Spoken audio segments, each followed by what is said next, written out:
하나님 아버지, 우리로 하여금 선한 목자이신 예수님의 인도함을 순종함으로 따르게 하옵소서. 우리를 당신의 자녀로 보호하시고 양육하셔서 우리가 진리를 따르는 성도가 되게 인도하옵소서.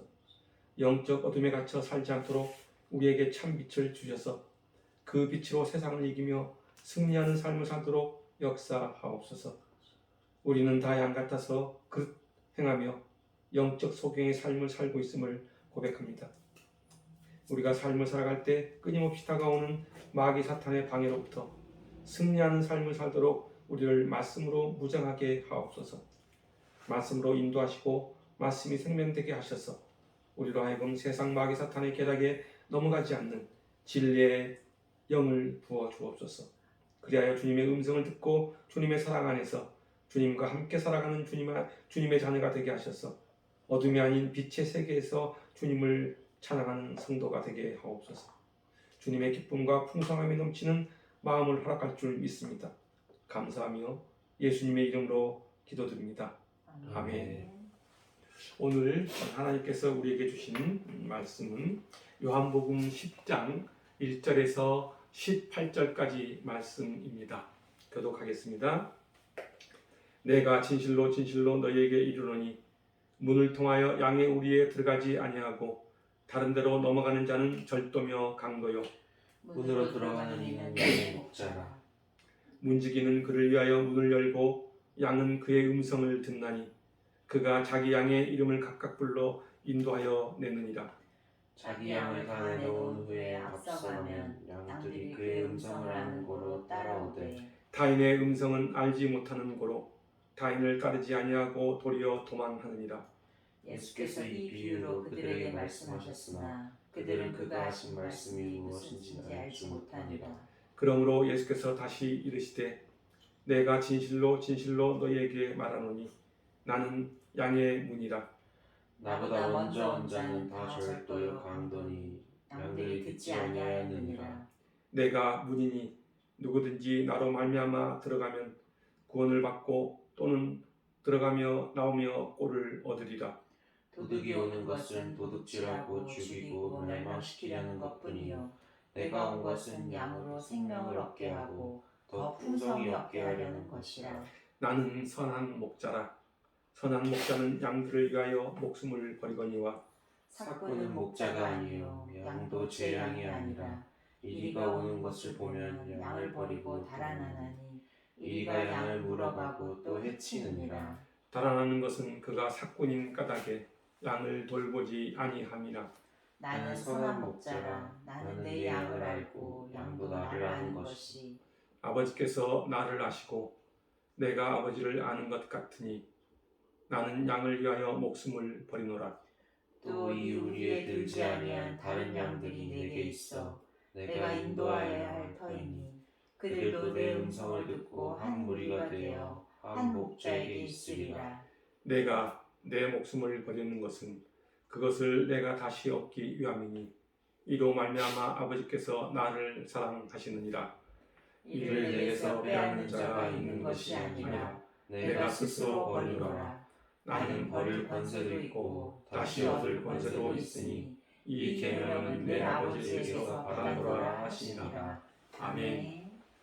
예수님은 오늘 본문 11절과 14절을 통해서 자신을 선한 목자라고 소개하고 있습니다.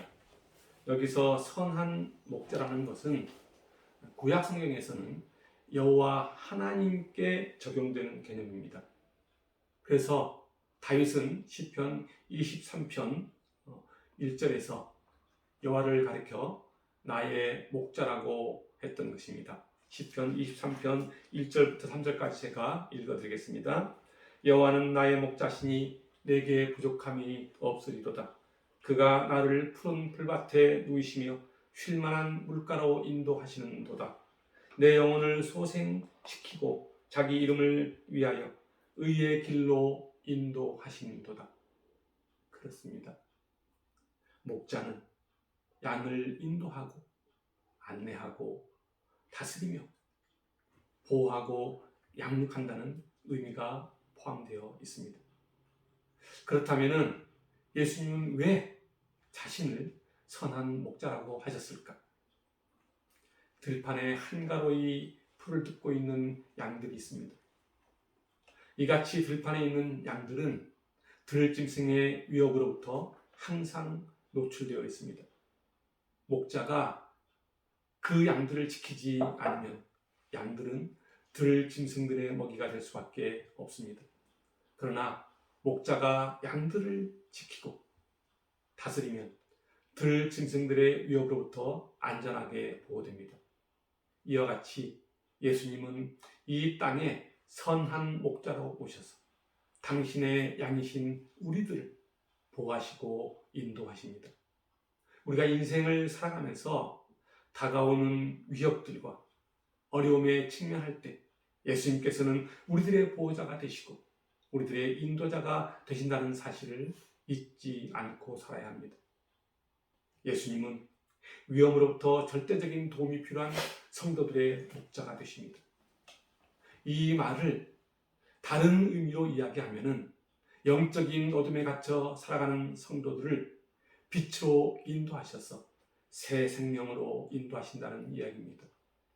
우리들의 보호자이시며 인도자라는 말입니다. 그러나 목자의 눈을 피해 양들을 절도하고 강도짓하는 무리들이 있는데 그들은 문을 통해 우리로 들어가지 않고 담을 넘어간다고 오늘 본문 1절은 말씀하고 있습니다. 내가 진실로 진실로 너희에게 이르노니 문을 통하여 양의 우리에 들어가지 아니하고 다른 데로 넘어가는 자는 절도며 강도요라고 합니다. 그러면서 2절에서는 문으로 들어가는 자가 양의 목자라는 것입니다. 양의 문을 통해 우리로 들어가지 않고 담을 넘어가 양을 훔치는 도둑들을 가리켜 예수님은 삭군이라고 말씀합니다. 이런 삭군의 모습을 리얼하게 묘사하고 있는 본문이 바로 12절과 13절 말씀입니다. 삭군은 목자가 아니요 양도 제 양이 아니라 이리가 온 것을 보면 양을 버리고 달아나나니 이리가 양을 물어가고 또 해치느니라. 달아나는 것은 그가 삭군인 까닭에 양을 돌보지 아니한다고 말씀합니다. 그러면서 선한 목자에 대하여 11절은 이렇게 말씀하고 있습니다. 나는 선한 목자라. 선한 목자는 양들을 위하여 목숨을 버린다고 말씀합니다. 선한 목자는 양들을 위해 자신의 목숨을 기꺼이 버린다는 것입니다. 그렇습니다. 선한 목자는 양들을 위해 살아가는 존재이지만 삭군 목자는 절도하는 강도처럼 마귀의 본성으로 양들을 위협하고 잘못된 길로 인도한다는 사실입니다.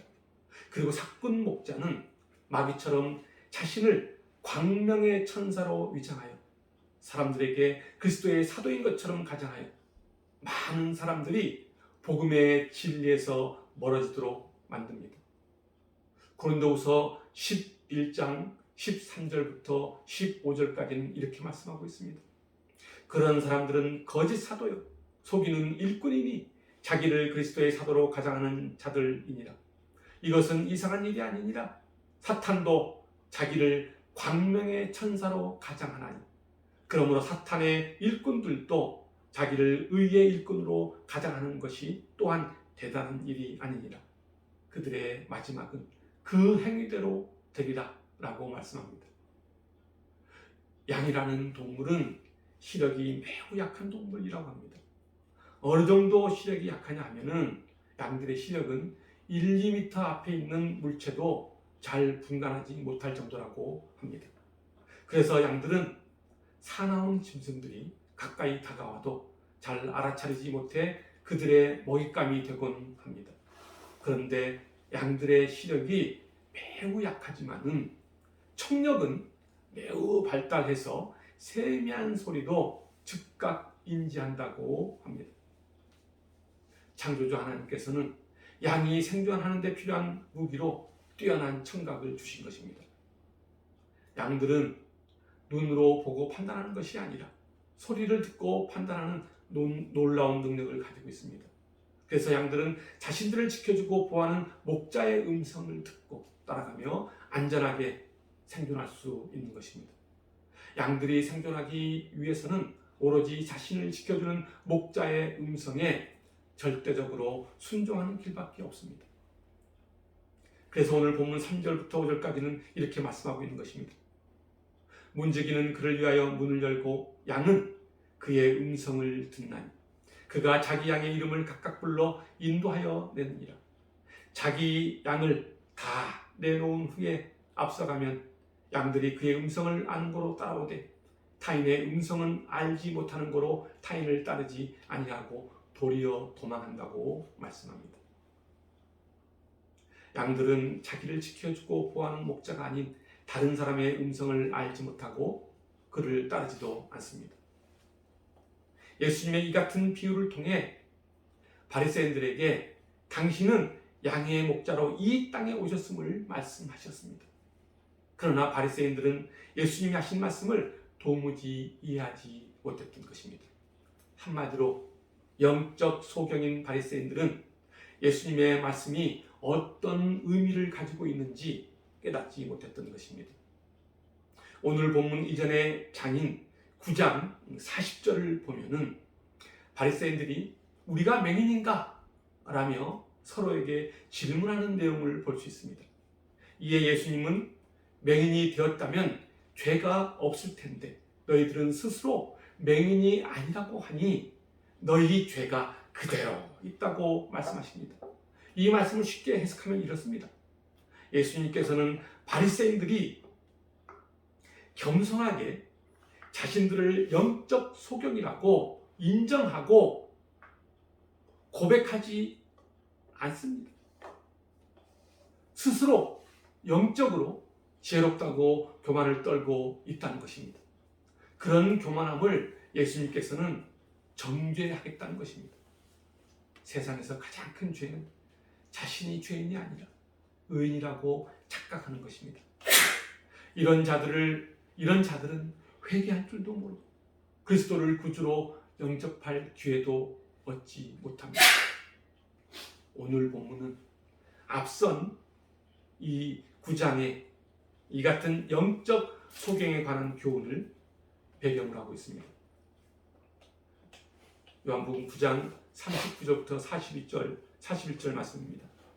예수께서 이르시되 내가 심판하러 이 세상에 왔으니 보지 못하는 자들은 보게 하고 보는 자들은 맹인이 되게 하려 함이라 하시니 바리새인 중에 예수와 함께 있던 자들이 이 말씀을 듣고 이르되 우리도 맹인인가? 예수께서 이르시되 너희가 맹인이 되었더라면 죄가 없으려니와 본다고 하니 너희 죄가 그대로 있느니라. 그렇습니다. 예수를 거부하는 유대 종교의 지도자인 바리새인들을 향하여 예수님은 그들을 영적 소경이라고 말씀하십니다. 이들은 자신의 죄를 깨닫지 못하고 자신들의 죄를 볼 줄 모르는 영적 소경이라는 것입니다. 이들은 결코 사람들을 생명의 길로 인도하는 선한 목자가 아닌 절도나 강도와 같은 사꾼 목자라고 말씀하고 있습니다. 예수님은 영적 소경들에게는 눈을 뜨게 하셔서 그리스도 안에서 하나님을 보게 하십니다. 그러나 반대로 보는 자들, 즉 자신이 하나님도 알고 진리도 알고 구원의 길도 안다고 교만해하는 자들은 영적 소경의 상태로 살아가면서 자신을 돌아보지도 못하는 어리석은 자들이라는 것입니다. 그래서 오늘 본문 1절에서는 문을 통하여 양의 무리에 들어가지 않고 담을 넘어가는 자는 절도하는 것이며 강도라고 말씀하고 있는 것입니다. 다시 말하면 구원의 문인 예수님을 거부하는 사람들이나 그들이 가르치는 교리는 그것이 아무리 많은 사람들의 지지를 받는다고 해도 그것은 영혼들을 도둑질하고 죽이는 사탄에 속한 자라는 것입니다. 우리가 신앙생활을 하다 보면 꼭 겪어야 하는 것이 있습니다. 사탄의 방해입니다. 사탄은 우리의 감정을 끝없이 부추겨 우리의 무의식 속에 갇혀있는 욕망과 욕구 그리고 충동적인 마음을 흔들어 세상의 악을 따르도록 유혹합니다. 우리가 신앙생활에서 멀어지도록 우리를 넘어지게 만들고 우리가 나아가는 신앙의 길에 장애물을 만들어 방해하기도 합니다. 성경은 이러한 신앙의 방해물을 이렇게 말씀하고 있습니다. 디모데전서 6장 3절부터 5절 말씀입니다. 누구든지 다른 교훈을 하며 바른 말, 곧 우리 주 예수 그리스도의 말씀과 경건에 관한 교훈을 따르지 아니하며 그는 교만하여 아무것도 알지 못하고 변론과 언쟁을 좋아하는 자니 이로써 투기와 분쟁과 비방과 악한 생각이 나며 마음이 부패하여지고 진리를 잃어버려 경건을 이익의 방도로 생각하는 자들의 다툼이 일어난다고 말씀합니다. 그렇습니다. 사탄은 우리로 하여금 말씀을 따르지 못하도록 만들어서 교만해지게 만들고 투기와 분쟁과 비방과 악한 생각이 나게 하여 부패하게 만들고 결국 진리를 잃어버리게 하여 세상의 이익을 따르도록 한다는 것입니다. 그리고 더 나아가 사탄은 우리로 하여금 탐욕의 마음을 가지게 하여 파멸과 멸망으로 몰아간다는 사실입니다. 디모데전서 6장 9절과 10절은 또 이렇게 말씀하고 있습니다. 부하려 하는 자들은 시험과 올무와 여러 가지 어리석고 해로운 욕심에 떨어지나니 곧 사람으로 파멸과 멸망에 빠지게 하는 것이라. 돈을 사랑하며 일만 악의 뿌리가 되나니 이것을 탐내는 자들은 미혹을 받아 믿음에서 떠나 많은 근심으로써 자기를 찔렀도다.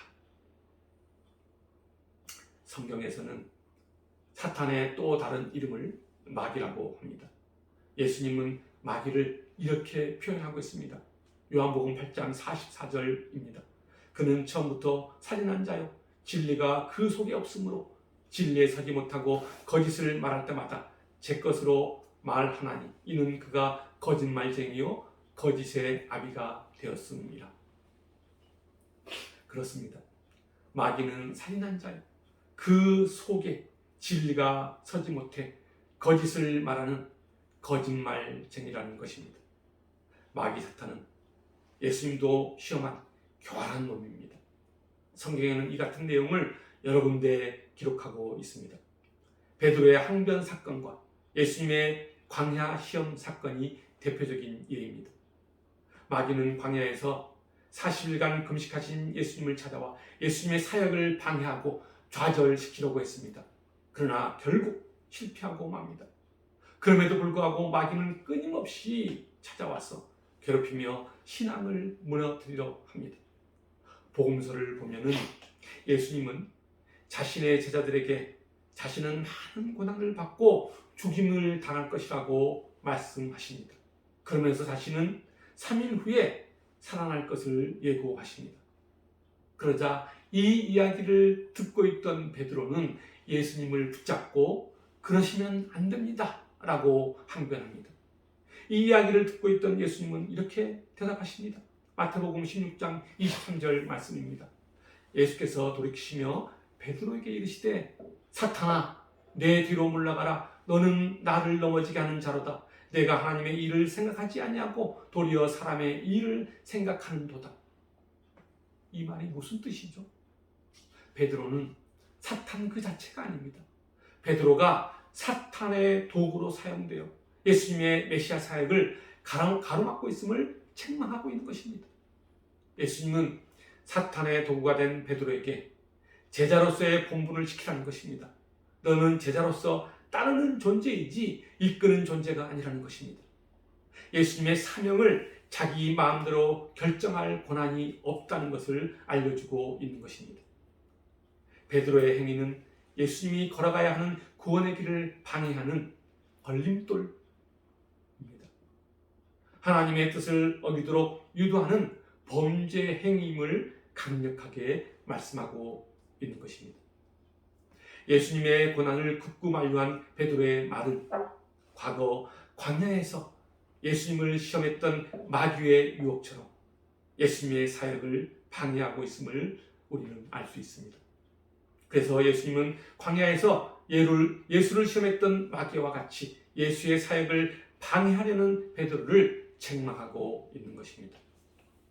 오늘 본문 7절을 보면은 예수님은 자신을 양의 문으로 소개하고 있습니다.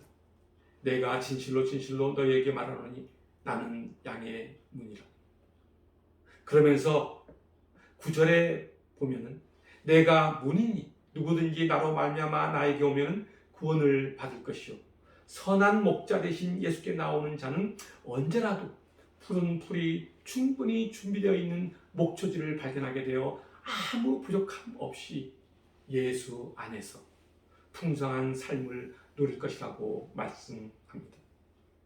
그리고 10절에서 도적은 도둑질하고 죽이고 멸망시키려 오지만 내가 온 것은 영혼의 생명을 얻게 하고 충분한 만족을 주기 위해서라고 말씀합니다. 그렇습니다. 예수 믿는 사람에게는 두 가지 확실하게 보장되는 것이 있습니다. 그것은 바로 영생이고 또 하나는 충분한 만족입니다. 이것은 세상이 줄 수 없는 값진 것들입니다. 세상으로부터 얻을 수 없는 깨달음입니다. 예수님은 우리를 짓누르고 있는 세상의 무거운 짐들을 벗겨주시는 분입니다. 그래서 우리가 양의 문이신 예수님 안으로 들어가면 영원한 생명을 얻게 되고 기쁨과 평강 그리고 풍성함이 넘쳐나는 것입니다. 오늘 본문 12절과 13절은 이렇게 말씀하고 있습니다. 삭구는 목자가 아니요 양도 제 양이 아니라 이리가 온 것을 보면 양을 버리고 달아나나니 이리가 양을 물어가고 또 해치느니라. 달아나는 것은 그가 삭군인 까닭에 양을 돌보지 아니한다고 말씀합니다. 삭군은 양들에게 관심을 두기보다는 자신의 안위와 유익에 관심을 기울이며 살아갑니다. 이 땅에는 이러한 교회 지도자들이 많다는 것을 우회적으로 말씀하고 있음을 우리는 알 수 있습니다. 삭군 목자들은 자신에게 맡겨진 성도들을 그 성도들의 영혼을 살리는데 관심을 가지지 않습니다. 그들은 오히려 성도들의 영혼을 사냥하여 성도들을 절망의 늪에 빠지도록 합니다. 그리고 세상의 악한 위협들이 불의, 쾌락, 탐욕, 우상 등으로부터 성도들이 적절히 대응하지 못하도록 만듭니다. 이단 사이비 종교의 교주들이 그렇습니다.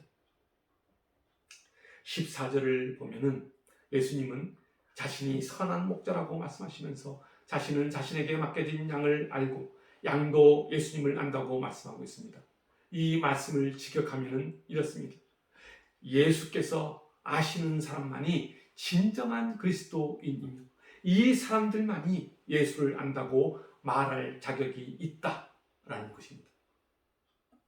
이 말씀은 예수님과 성도의 관계는 일방통행이 아니라 상호 인식과 사랑으로 관계가 형성되었다는 이야기입니다. 이 말씀 안에는 성도들이 예수를 아는 것은 자신들의 신앙 고백을 통해 예수님과 성도 간에 담이 허물어졌음을 의미합니다. 16절을 보면은 또 이 우리에 들지 아니한 다른 양들이 내게 있어 내가 인도하여야 할 터이니 그를 또 내 음성을 듣고 한 무리가 되어 한 목자에게 있으리라고 말씀하십니다. 여기서 우리에 들지 아니한 다른 양들은 예수 공동체에 속하지 않은 이방인들을 가리키고 있습니다. 하나님께서 창세전에 이미 구원하기로 예정하신 그분의 백성에는 이방인까지 포함되어 있음을 의미하는 것입니다. 하나님께서 이 땅에 예수 그리스도를 보내신 것은 유대인 공동체라는 제한된 사람들을 위해서가 아니라 이 땅의 모든 사람들을 위함이라는 것입니다. 이 땅에는 아직도 온천하 만민을 구원하시려는 하나님의 뜻에 합당한 다른 양들이 너무나 많이 있습니다. 예수님이 이 땅에 오신 목적은 바로 이와 같은 다른 양들을 주 안에서 하나 되기 위함이기도 합니다.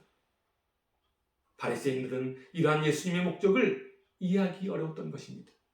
율법에 능통하고 율법을 자랑하였지만 정작 그들은 만 백성을 구원하려는 하나님의 계획과 목적은 그들에게 있어서 너무나 이해하기 어려운 것이었습니다. 교회로 지칭되는 그리스도의 공동체 안에는 유대인이나 헬라인이나 이방인이나 구별이 없습니다. 그 공동체 안에는 그리스도인이라는 세 사람만이 존재합니다. 우리가 예배 때마다 고백하는 사도신경에 나오는 거룩한 공예라는 말은 인종과 국적, 남녀노소, 빈부와 귀천이라는 일체의 껍데기를 벗어버리고 그리스도 안에서 하나가 된 거룩한 공동체를 말합니다.